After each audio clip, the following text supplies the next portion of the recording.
This podcast is brought to you by the School of Advanced Study, University of London. So I'm pleased to introduce tonight's speaker, Zoe Crisp, who completed her doctorate at the University of Cambridge on the urban back garden in 19th century England. I'm particularly interested in tonight's talk. For me, we did our thesis at the same time, and I really struggled to gain access to the urban back garden and the yard. So I'm really looking forward to seeing what Zoe's found. Since completing her doctorate, Zoe's been working as a freelance academic proofreader and has recently taken up a role in an art consultancy at the University of in Manchester. Indeed. Zoe's paper this evening, slight change in title, is Exploring Urban Garden Provision in England in the 19th Century. There you go, over to you. Thank you very much.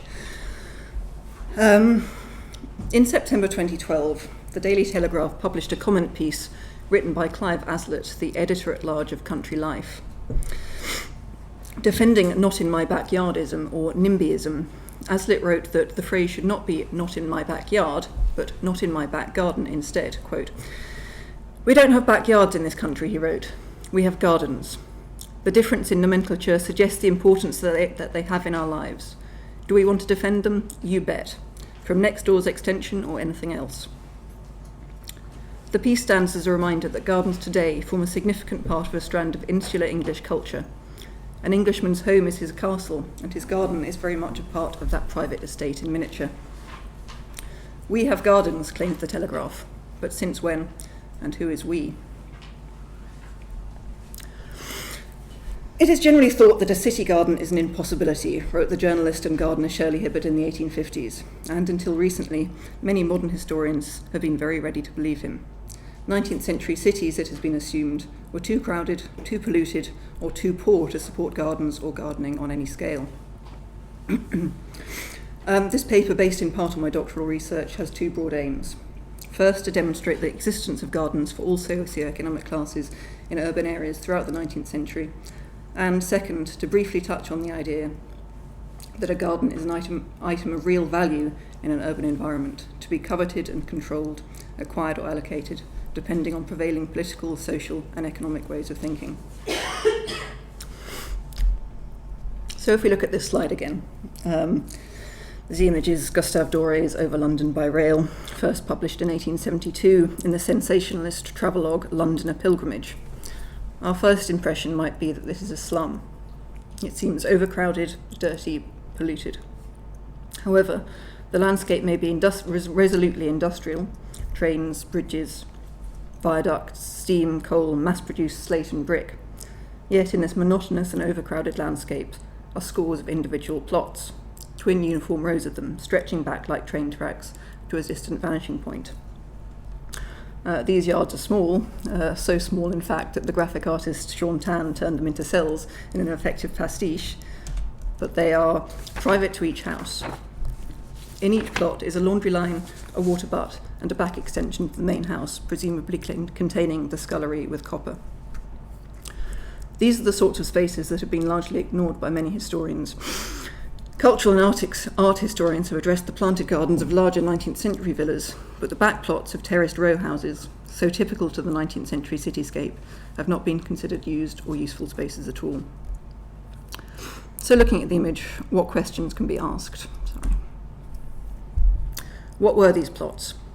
Who had access to them, when, and why? How typical were they? Were they common throughout England, or were they specific to a particular location or date, in this case London in the last third of the 19th century? This is a picture of a slum at worst, or a working-class residential neighbourhood at best. Did plot size vary according to the social class of a house's inhabitants? This is a late 19th century image. Did plots increase in size and frequency over time? What were these plots used for? These appear to be practical and unplanted spaces, but what else planted, and with what? And are these spaces yards even, or gardens? What indeed is a garden? And one further question presents itself. How do we get from the image of the 19th century city, classic slums and unplanned wildernesses, courts, back-to-backs, mills and alleys, to this very different image of the early 20th century, metroland, suburbia, and pseudo-Tudor, semi-detached villas? How is it today that the English are considered, quote, a nation of gardeners, and that gardening is, again, quote, a nation's passion?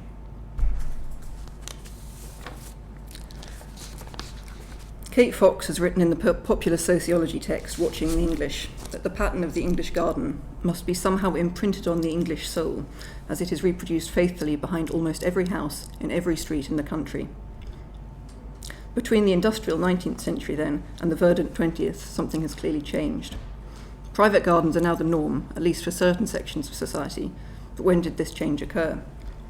Is this change to do with an increase in physical plots on the ground, an increase in gardens, or a change in people's attitudes, lifestyles, and incomes? In other words, an increase in gardening nous.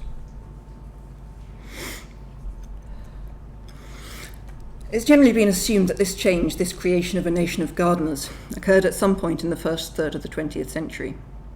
Change has generally been ascribed to a transport revolution and the demise of the walking city. With the development of tram, rail, and road networks, cities could expand along these new arteries, and, for the first time, the working classes could follow.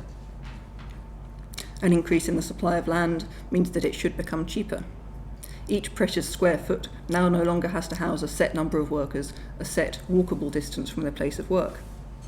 Nor does it have to provide such a hefty return on a speculative builder's invested capital. Gardens, essentially unprofitable spaces, could be laid out, and with the late 19th century increase in real incomes, workers could now afford to buy and maintain gardens. Further, British summertime, introduced in 1916, allowed the labourer to relax in his garden until a later dusk. Philanthropic housing schemes also reached a peak in the late 19th and early 20th centuries, the Cadbury's Bourneville estate, for example, being a precursor to Howard's garden cities of tomorrow.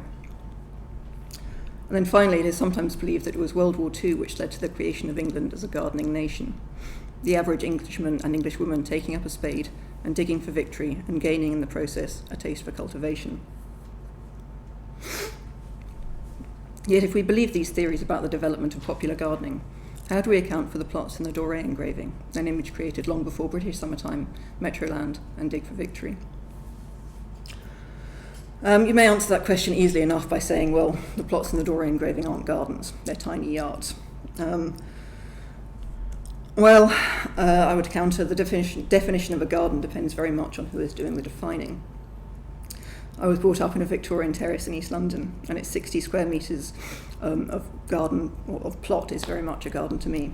To a country dweller, however, a garden might be an acre, maybe two. To an art historian, a garden may be a lavishly planted, designed landscape, all sinuous rills, weeping willows, reproduction Roman temples, and Palladian bridges. Indeed, to many people, quote, the English garden is a component part of the English landscape, not to be separated from it. It is a picture of green perfection, of peace and calm and beauty.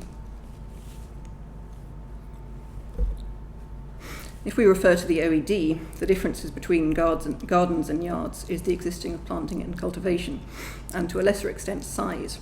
Gardens have no size definition attached, whereas a yard does. It must be small. These definitions, however, have not always been so clear-cut.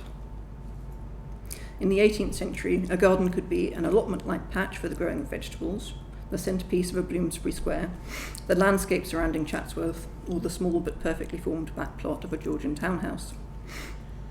In the 19th century, matters became more confused.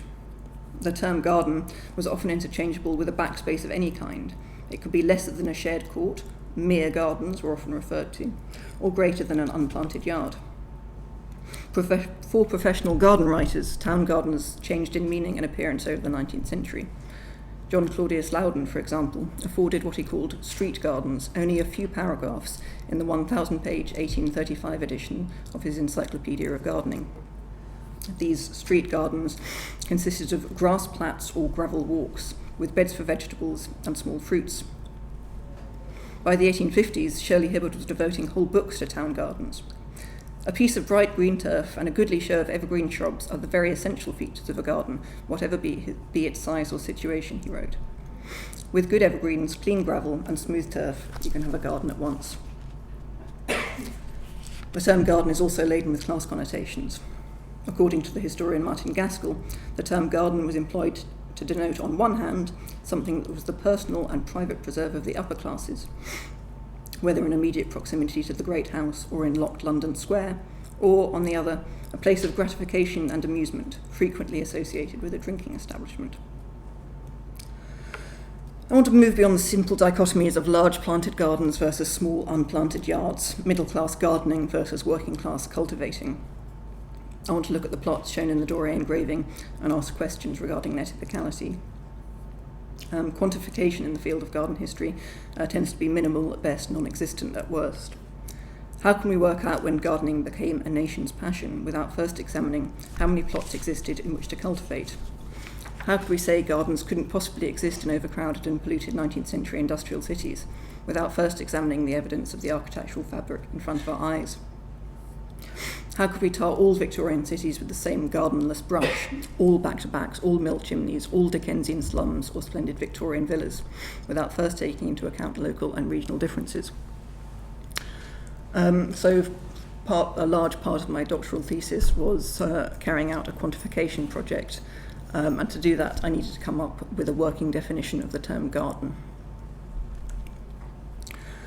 I made two interlocking assumptions. First, that a garden had to have some form of leisure or recreational use, and second, that a garden plot had to be large enough for such recreational uses to occur. After much vacillating, I chose 20 square metres as the cut-off point. Plots larger than this would be, or have the potential to be, gardens. Plots smaller than this would usually be completely filled up with privies, outhouses, cesspits, etc., and would therefore be defined as yards. And so to illustrate this 20 square metres definition, I put up these images of Victorian Preston.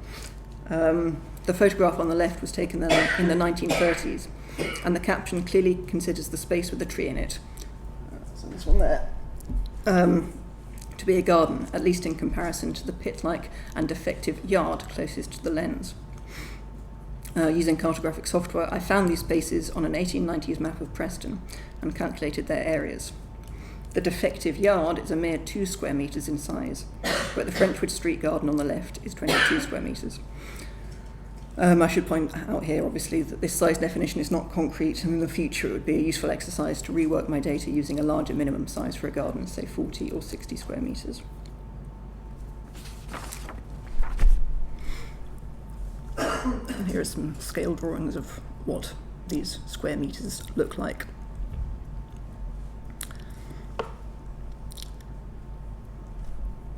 To recap then, the historiographical and popular assumptions about urban gardens are as follows. Gardens were middle class and largely suburban plots throughout much of the 19th century, until around 1870. Until that point, urban overcrowding and atmospheric pollution, coupled with a haphazard and irregular system of building throughout England, meant that gardens for the working classes could rarely exist. It was not until the last few decades of the 19th century, and an increased sense of the importance of nature, fresh air, light and privacy, that gardens and gardening for the masses took off. The early 20th century, and the broad period 1900 to 1950, was supposedly the real heyday of working class garden provision. Quantification is rare, if not non-existent, in garden history, and hence these assumptions can neither be strengthened nor disproved. So this is where my quantification project comes in. I'm not going to go into great methodological detail here, but broadly, I analysed the plot provision in 5 English towns in the 19th century: Sheffield, Bradford, Preston, Northampton and Dorchester. A sample of households was taken from the 1881 Census Enumerators books, known as CEBs, for each town, resulting in a sample of around 2,000 households. Each sampled record from the Census Enumerators books includes information on where a head of household lived and what his or her occupation was. And then, using digitised large-scale ordnance survey maps from the 1880s and 1890s, in conjunction with boundary data for built-up areas from earlier maps, each sampled individual's given address can be found on the map, and the presence, type and size of backplot can be noted, together with information about the age of the house. I then did a bit of very basic statistical analysis on the resulting data to understand how plot provision and size related to occupational structure and period of houses construction across 19th century urban England. In terms of how plots were divided, I grouped plots into 3 categories: private plots, shared plots, and no plots. On the left, you can see that private plots were spaces with clearly demarcated boundaries, individual to each house. The middle image shows shared plots, spaces obviously shared between 2 to 4 terraced houses. And the no plots category was used when space was so haphazard or limited that outside spaces, such as they were, could not be considered either gardens or yards. And the image on the right gives an example. I then created 5 maps to visualise the results of this analysis. As you can see, I hope you can, Sheffield had a very few green dots representing private plots, and these are almost all concentrated in the southwest. And in the southwest, these are the middle class areas, and they're located far away from the heavy industry in the central and northeastern areas. However, you can see that yellow dots representing shared plots are particularly common throughout the city. Bradford had a different pattern. Here, red dots indicating houses with no outside space at all are in the majority, and private plots are rare. Preston is different again. Green dots indicating private plots appear to dominate here in all areas of town. Northampton looks, as we might expect, a middling-sized market town to look. There are red and yellow dots in the older areas in the centre, and plenty of green dots indicating private plots in the newer outskirts. Dorchester, however, almost reverses this pattern. There is a profusion of red and yellow dots on the outskirts. In fact, on the right there, that's the village of Fordington, which was a slum area in the 19th century, but plenty of green dots in the central areas. Before we look at the data in detail, the first and in many ways most important point to make is that there is a great deal of regional variation in plot provision. One might expect Bradford and Sheffield and Preston, all rapidly growing industrial cities in Lancashire and the West Riding of Yorkshire, to have a uniformly low number of private plots, especially compared to the less industrial towns of the Midlands and the South, like Northampton and Dorchester. As you can see, however, this is not the case. Preston, as we've seen, has plenty of private plots, and Sheffield has plenty of shared plots. Looking at the numbers themselves, we can see that Sheffield and Bradford, the 2 largest towns in the sample, with populations of over 200,000 in 1881, had the fewest private plots. Only 8% and 20% of sampled houses in Sheffield and Bradford respectively had them. In Bradford in particular, outside space of any kind was rare. Nearly 3/4 of sampled houses had no outside space at all, and in fact were built back to back. In Sheffield, though the numbers of private plots were low, 38% of sampled houses had shared plots. I suppose the surprise in the sample is Preston. It's a large town with over 100,000 inhabitants in 1881 and a rapidly growing centre of mechanised cotton industry. We might expect it to have as few private plots as Bradford. However, as you can see, 2/3, 66% of sampled houses in Preston had private plots. Northampton had an even greater number than Preston, but Dorchester, the smallest town in the sample, had fewer. The question remains, though, were these private plots small yards or larger gardens? And looking at these figures, nuances instantly appear. Preston may have had plenty of private plots, but only half of these were in fact spaces larger than 20 square metres. In fact, as you might remember from the photograph and map I showed earlier, many of the plots in Preston were tiny spaces, barely large enough to breathe in, let alone plant in. In the other 4 towns, however, gardens rather than yards were the norm.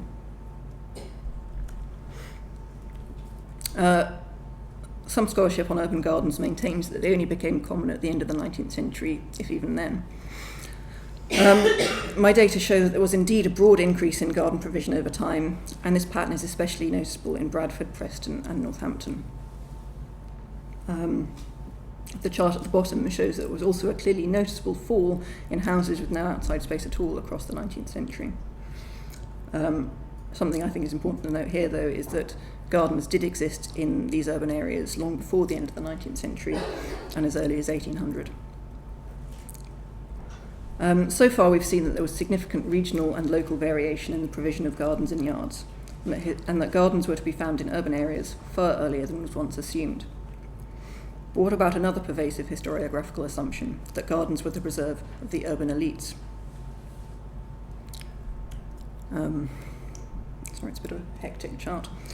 My data show that in Sheffield, Bradford, Northampton and Dorchester, garden provision, that's the red bars, was directly related to the social class of a house's inhabitant. It's a largely expected pattern. In Sheffield, for example, 3% of the skilled working classes had gardens, compared to 55% of the upper middle classes.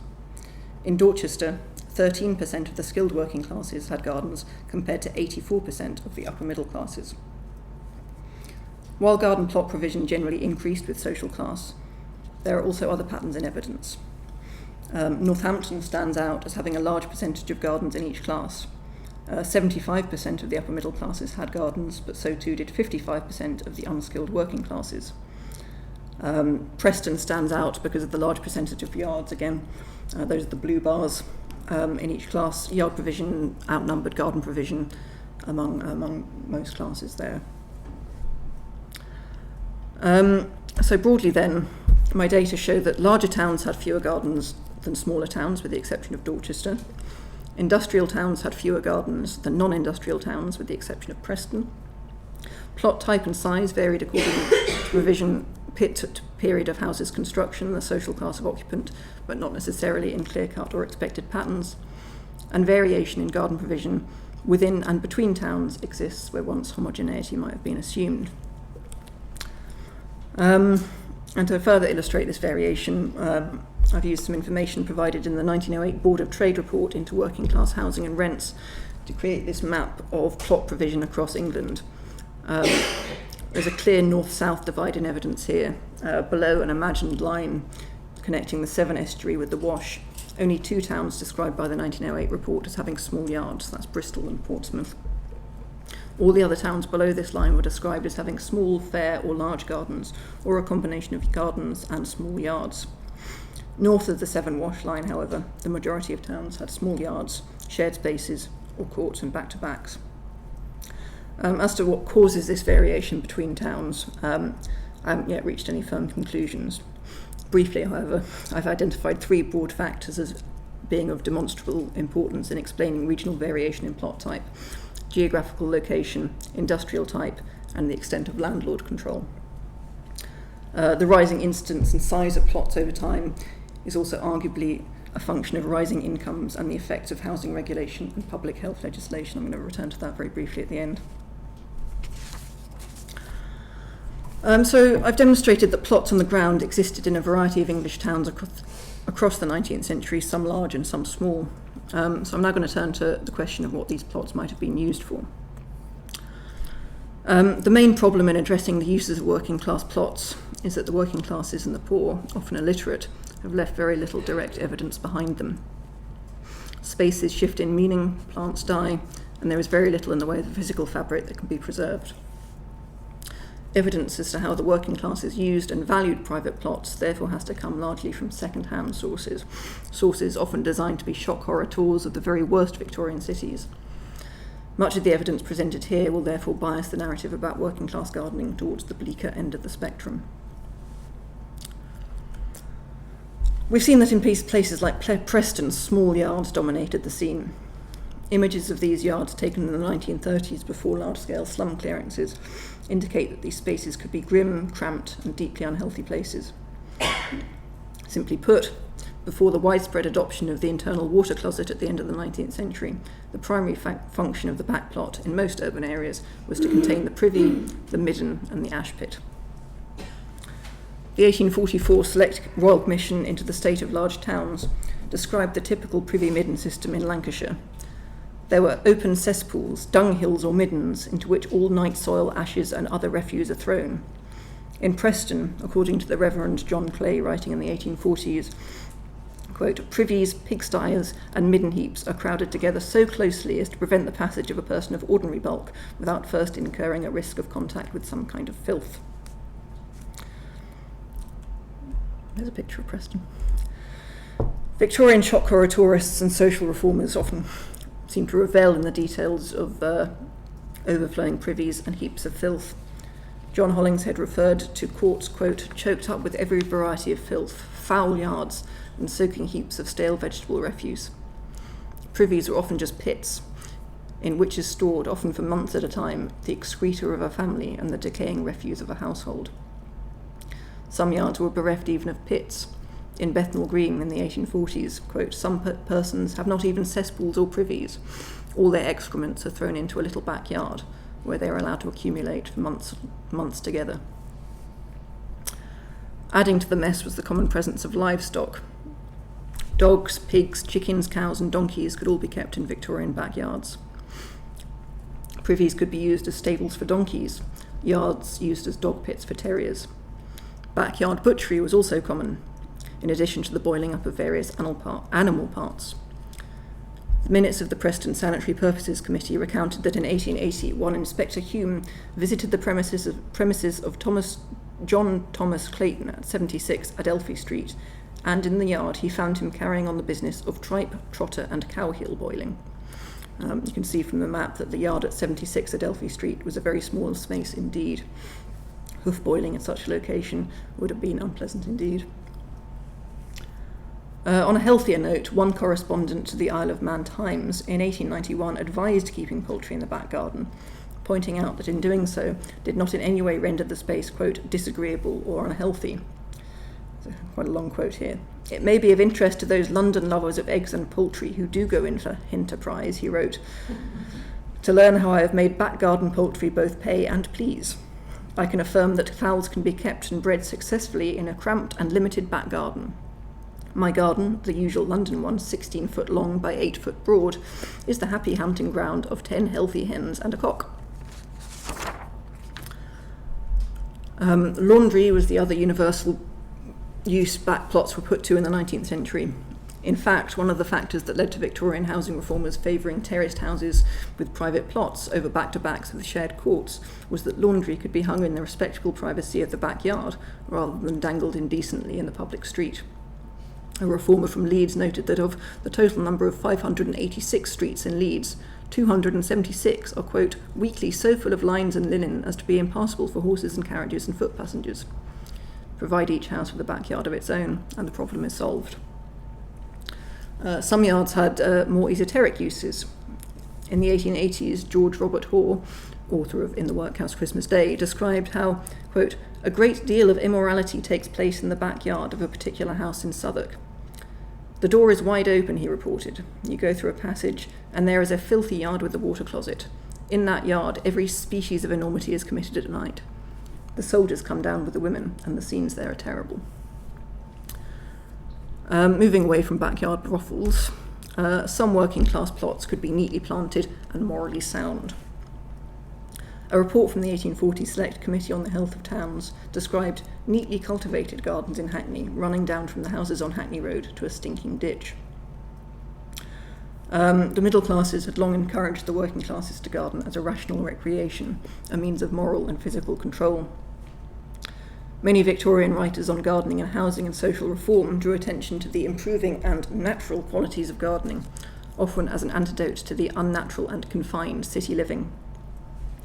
An 1843 issue of the Illustrated London News had considerable praise for men who have toiled all the youthful part of their days in the great Babylon, who by industry have been enabled, at the age of 40 perhaps, to quit their close apartments in the courts and buildings of the metropolis and take a house in the suburbs with a small garden in the rear.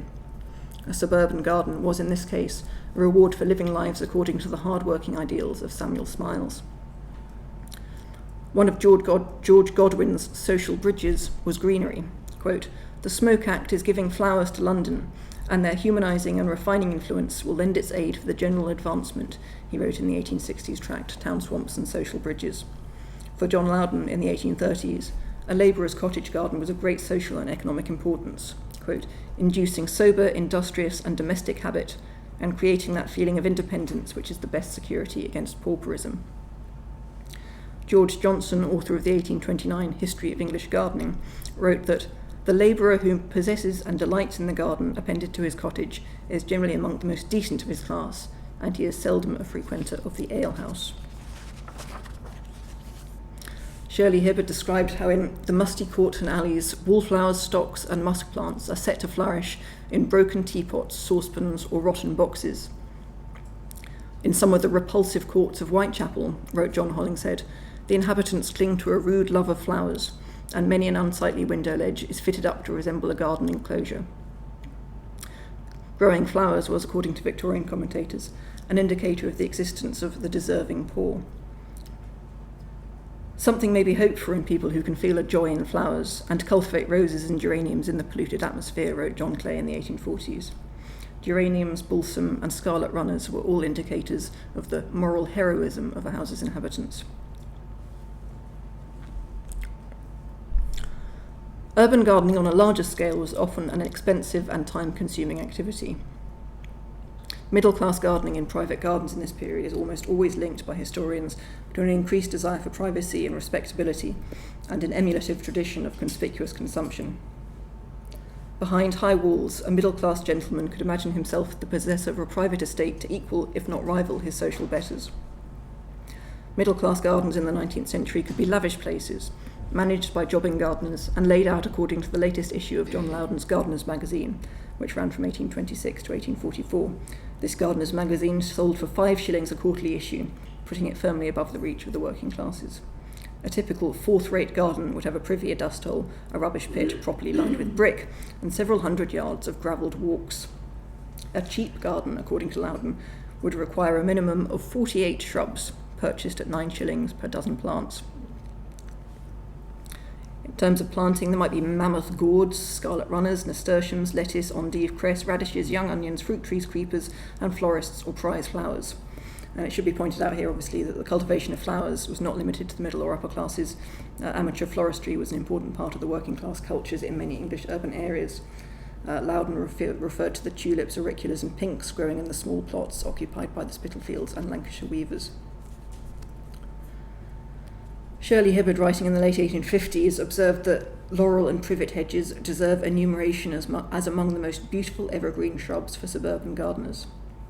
Flowers should be kept to a minimum, however. Nothing more ambitious than tom thumb geraniums, to be followed by pompous chrysanthemums for autumn. Other flowers might include hollyhocks, pansies, carnations, and chrysanthemums, all at 6pence each. Dahlias should be arranged according to a rather violent Victorian colour scheme, he says. Arrange them so that no two colours of the same class come together. Put violet next yellow, purple next orange, and white to relieve any colour as to the contrast of which you may be in doubt. This was the ideal, but how many 19th century urban gardens actually followed the handsome layouts described by Loudon and Hibbard? By the middle of the 19th century, some types of middle-class gardening had reached a status that was ripe for satire and the target of much mirth. A tongue-in-cheek 1850s newspaper article by a frugal young couple described the reality of an urban garden. Grass only flourishes here and there in minute green patches and is scant and mangy everywhere else. In some places it is so short that it looks like it has been mown with a saw only yesterday. In others it is quite long enough to make very tolerable hay. This same couple attempted backyard agriculture, purchasing some chickens which died and a goose which escaped and was eventually slaughtered. Since the decease of this leathery bird, the author remarked laconically, our back garden has been left to its grass, its dandelions, its elderbush, and its cats. Charles Dickens in Nicholas Nickleby described a similarly abandoned plot behind Ralph Nickleby's Golden Square house in Soho. Some London houses have a melancholy little plot of ground behind them, he wrote, usually fenced in by 4 high whitewashed walls and frowned upon by stacks of chimneys, in which there withers on from year to year a crippled tree. People sometimes call these dark yards gardens, but it is not supposed that they were ever planted. Garden snobbery was much in evidence. Hibbard described how in the suburbs forests of green iron spikes spring up, enclosing small plots of garden ground, where bank clerks, thrifty traders, agents, actuaries, and poor authors think it proper to employ gardeners once a fortnight to dig and rake the sour mould around the paternal laurel tree and shave the small lawn into a condition more smooth than green. The garden at the Laurels, Brickfield Terrace, Holloway, meanwhile, is emblematic of Charles Pooter's status as a ridiculous nobody, a mere clerk but striving ever upwards. His nice little back garden runs down to the railway and is bounded by walls which crack steadily with every passing express train. He discovers a beautiful spot for sowing mustard and cress and radishes, the seeds of which, when sown, fail ever to emerge. It is clear by the latter half of the 19th century lower middle-class gardens had become common enough to be satirised. So what about the extent of working-class gardening in the 19th century? As I've already mentioned, the development of gardening as a nation's passion depends on two main things: the provision of private plots large enough to be used for recreational purposes, and incomes high enough to spend on leisure activities. So the data I've been through earlier has demonstrated that plots on the ground existed in 5 differing English towns throughout the 19th century. And this table reveals that the plots used by the working and lower middle classes were in many cases large enough to be planted. Much of the sort of gardening I've already described, however, was expensive. It is likely that working class gardening on this scale could only occur from around 1850, when, according to the economic historian Charles Feinstein, the average British worker enjoyed substantial and sustained advances in real wages. In the late 1860s, Cassell's Household Guide, being a complete encyclopedia of domestic and social economy, had several entries related to gardens. The editor implied that gardening had recently dramatically increased in popularity. It is one of the best of the signs of the times that the love of gardening and its practice, in and around our towns, have greatly increased within the last few years. Men of all classes, from the humblest mechanic upwards, show a growing disposition to garden in such pieces of ground as their means will allow them to secure. So these pieces of ground are becoming more common, according to the guide. Among the many thousands of houses which have been built during the last few years in the neighbourhood of our large towns, few are without some small patch of ground which may be turned to account for flowers. This could be done even if the space at the gardener's disposal be only a few yards in extent, and this at a very small outlay of either money or labour. Small plots, which might be better understood by the name of yards if only they were paved, could be used to grow useful pot herbs and such crops as onions, lettuces, radishes, and so forth.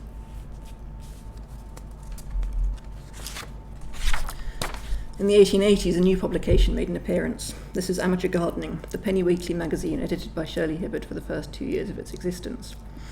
This was a very different publication in appearance and content to Loudon's 1820s Gardener's magazine. Consisting of 12 pages of columns and 3 or 4 pages of classified and small advertisements, it was printed on thin, cheap paper and had several cheaply produced steel plate engravings per issue.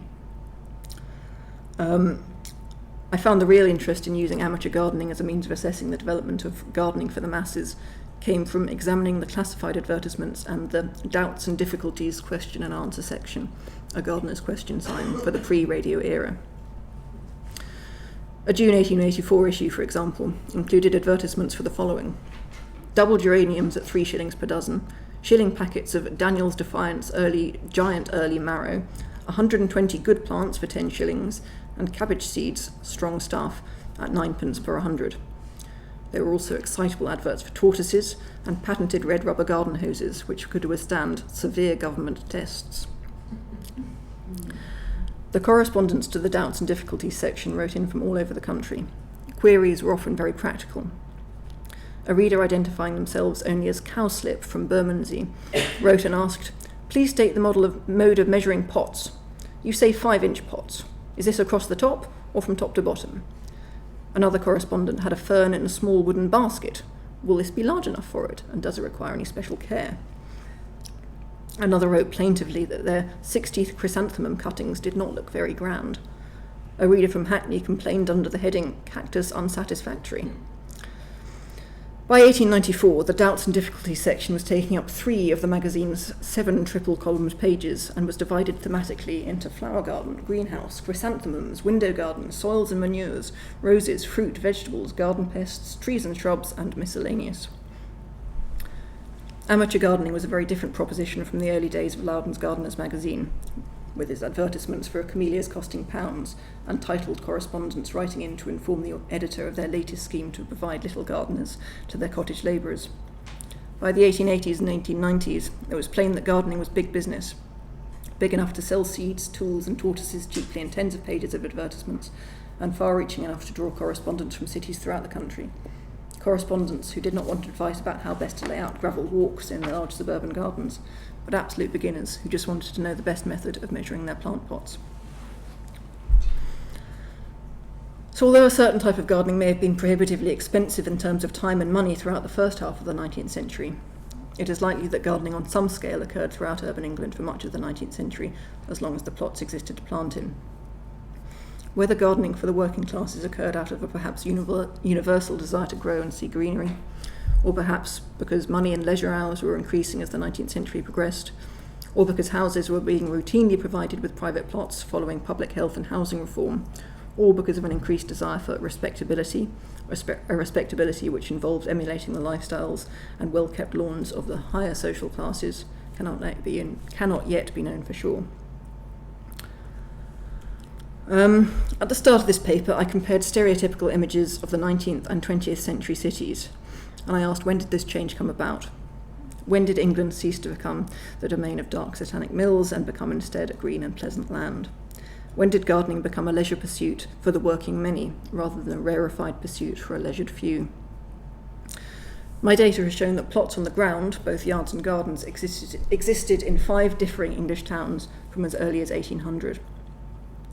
These gardens were used by all social classes, and there were unexpected patterns of variation between and within towns, between social classes and over time.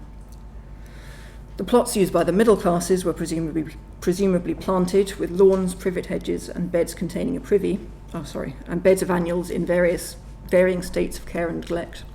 Working class yards, small and confined and containing a privy, could be unhealthy and deeply unpleasant places. It is likely that at some level, gardening among all classes occurred throughout the 19th century, as long as plots existed to plant in, but it can equally be argued that working class gardening only accelerated and expanded in the last third of the 19th century, alongside a long-awaited sustained growth in real wages. England got the gardening bug, it seemed, long before World War II and Dig for Victory. I want to conclude by touching very briefly on ideas of Englishness and space in society. The 1877 set of model building bylaws issued by the local government board in the wake of the 1875 Public Health Act stated that each new house built should have a private plot behind it and effectively prohibited the building of houses back to back. It's my contention that these bylaws, in conjunction with the nascent garden city movement and the popularity of such philanthropic social housing developments such as Cadbury's Bourneville, crystallised the idea that the possession of a house with a garden was an Englishman's birthright. Let the French on the continent live high in flats. Here in England, we were going to live wide in terraces. The 1877 model building bylaws were the first truly effective set of national building regulations produced by central government. As well as specifying the thickness and bond of brickwork, the dimensions of party walls, and the width of streets, the bylaws specified that every new house built should have a private space to its rear of no less than 150 square feet, and that this space should increase proportionately to the height of the house. The bylaws were the culmination of nearly 40 years of health and housing reforms which had held as their central tenet that disease was spread by bad air, and that in order to clear away these foul miasmas, a thorough draft of air was required to sweep from the front of the house to the back. A space at the back of the house, a yard or garden, would provide that necessary draft. From the 1860s onwards, the question of how to house the working classes cheaply and healthily had resulted in much debate as to how best, and no doubt the cheapest way to do it. Some reformers like George Peabody and Sidney Waterlow preferred high-rise, solidly built blocks with central communal drying areas paired with public green spaces. Others like Titus Salt, Lord Lever, George Cadbury, and later Ebenezer Howard and Raymond Unwin recommended and built low-rise and low-density individual or terraced houses, all with their own back plots. As to which method was preferred by those who had to live in them, most tenants were firmly of the opinion that private space was desirable and that the single-family home with its own back garden was the ideal. In 1909, the Housing and Town Planning Act had expressly forbidden the building of houses back-to-back, enshrining the importance of a private plot to English housing. But by 1919, and a second Housing and Town Planning Act, local authorities were being commanded to prepare for and carry out housing schemes, and the 1877 bylaws regulating privately built workers' housing were relaxed. Local authority housing schemes did not generally, and do not today, make provision for individual back plots, often characterised in the first half of the 20th century as pokey and monotonous, and synonymous with the soullessness of the Victorian city. Bylaw housing was already a symbol of the past. It was also, however, a reminder that the worst excesses of the private sector have required regulation from both local and national government in order to provide decent homes and room to live. Space in an urban environment that does not always grow proportionately to the number of people who have to or choose to live in it is always going to be a rare commodity. According to the most basic laws of supply and demand, a rare commodity will always be valued highly, both in hard monetary and more nebulous terms. The housing of the poor, as of the rich, was an item of real property, wrote H.J. Giles and David Reeder in 1973. It was expected to yield profits commensurate with whatever were regarded as the risks of investing in it, and it was held to be quite as much subject to the ordinary pressures of the market as any other commodity put up for sale. Under such conditions, continued Dyson Reeder, the urban working man could not transform his need for living room at the centre into an effective demand for it. While wages are low, rents are high, and people must live within walking distance of their places of work, then they must live in houses which are provided for them, controlled by those who control the supply. Throughout the 19th and 20th centuries, the urban majority may have wanted a garden, but they could not convert this desire into an economic demand. They must live in company housing, philanthropic developments, model estates, social housing, or most commonly in rented dwellings, put up speculatively, designed to make a profit from the outset, and governed by regulations only in the last 3 decades of the 19th century. Under such conditions, a garden in the 21st century, as much as the 19th and 20th, is still seen as an item to be earned, not given, a suburban reward for Smilesian hard work and self-help in the city. A garden may be perceived as part of the English person's birthright, imprinted on their soul, as Kate Fox put it, but as with so many things, this supposed birthright is a function more of class and economic power than anything else. Martin Gaskell has defended the outwardly dreary appearance of late 19th century bylaw housing thus: the bylaws did not require monotonous layout and dreary design, and regulations in themselves cannot be blamed if society chooses to house its population as cheaply as possible and thereby in identical and parallel terraces of housing. What is important is that the bylaws ensured that such houses were healthy and adequately built. They also ensured that houses had back plots. Looking back from a 21st century standpoint, this seems unlikely at best.